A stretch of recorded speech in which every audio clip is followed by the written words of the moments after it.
வணக்கம் மாணவ செல்வங்களே, இன்று 10ஆம் வகுப்பு கணிதம் முக்கோணவியல்ல எடுத்துக்காட்டு 6.21 பார்க்க போகிறோம்.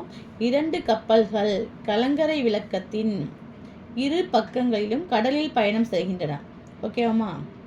இரு கப்பல்களிலிருந்து கலங்கரை விளக்கத்தின் உச்சியை ஒரு கப்பல் 30 டிகிரியில் பார்க்குறாங்க, இன்னொரு கப்பல் 45 டிகிரியில் பார்க்குறாங்க ஏற்ற கோணத்தில். கலங்கரை விளக்கத்தின் உயரம் என்னன்னு கொடுத்துட்டாங்கன்னு வச்சிங்களேன், 200ன்னு கொடுத்துட்டாங்க. என்ன கொடுத்துருக்காங்க? 200. ஓகே. இரு கப்பல்களுக்கு இடைப்பட்ட தொலைவு என்னன்னு கேட்டிருக்காங்க. ஓகேவாப்பா? ஃபஸ்ட்டு இந்த முக்கோணத்தை வரைஞ்சிக்கிறோம். வரைஞ்சாச்சான்னு பாருங்க. அப்போ இந்த 30 டிகிரிக்கு எய்த்தாப்பில் உள்ளது என்னது? 200. அடுத்துள்ள பக்கம் எக்ஸ் எழுதிக்கோமா? பாருங்க, ட்ரையாங்கிள் வரைஞ்சாச்சு. tan θ = எதிர்பக்கம் பை அடுத்துள்ள பக்கம். தீட்டா எத்தனை டிகிரி? 30 டிகிரி. எதிர்பக்கம் 200/x.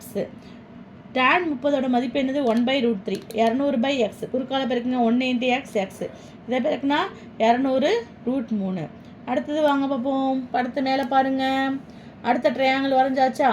எதிர்பக்கம் என்ன இருக்குது? 200. அடுத்துள்ள பக்கம் என்ன இருக்குது? y. பாருங்க, அந்த படத்தை வரைஞ்சாச்சா? அப்போ tan θ = எதிர்பக்கம் பை அடுத்துள்ள பக்கம். tan 45 degree எதிர்பக்கம் 200/1. tan 45 மதிப்பு 1. 200/y. 1 × y y = 200.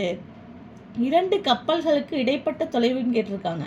இதை x + y ரெண்டுத்தையும் கூட்டி கண்டுபிடிக்க போகிறோம். இங்கே என்ன கண்டுபிடிச்சோம்? 200√3 ப்ளஸ் இங்கே என்ன இருக்குது? 200. ரெண்டுத்துல 200 பொதுவாக இருக்கா, அதனால 200 காமனாக எடுத்துடுங்க. இங்கே என்ன இருக்குது? √3. என்ன குறி இருக்குது? ப்ளஸ்ஸு. இங்கே 1 × 200 200 தானே, அதனால் 1 மட்டும் போட்டுக்கிறோம். 200 அப்படியே போட்டுக்கங்க. √3 மதிப்பு 1.732. இங்கே என்ன குறி இருக்குது? கூட்டல். ப்ளஸ் 1 1 கூட்டினா 2.732. இது ரெண்டுத்தையும் பிரிக்க எத்தனை ஸ்தானம் தள்ளி புள்ளி வைக்கணும்? 3 ஸ்தானம் தள்ளி புள்ளி வைக்கணும். அப்போ இரண்டு கப்பல்களுக்கு இடைப்பட்ட தொலைவு 546.400 மீட்டர். Thank you students.